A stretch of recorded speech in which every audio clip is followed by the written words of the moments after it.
جی بالکل، ڈیم جو ہے یا واٹر ریزرویئر جو ہے وہ وقت کی ضرورت ہے اور وہ بننے چاہیے، اور اسی سال میں جو ہے وہ ان کے اوپر کام ہونا چاہیے.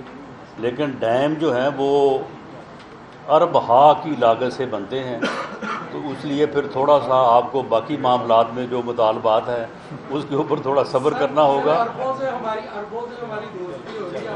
بس پھر اس دوستی کا جو ہے وہ آپ برہم رکھیں، اللہ بہتر کرے گا انشاءاللہ. نئے صوبے بننے کا ایک طریقہ کار آئین میں درج ہے، اور اس میں پہلی بات یہ ہے کہ جس صوبے میں دوسرا یا تیسرا صوبہ بننا ہے پھر جو اب وہ جائے گا پارلیمنٹ میں. تو ابھی تک اس قسم کی گفتگو تو ہے، میڈیا میں بھی ہے، سوشل میڈیا میں بھی ہے، اور جو جسے کہتے ہیں کہ سینہ گزٹ اس میں بھی خبریں ہیں، لیکن اس قسم کی کوئی پریکٹیکل جو تجویز ہے وہ زیر غور نہیں.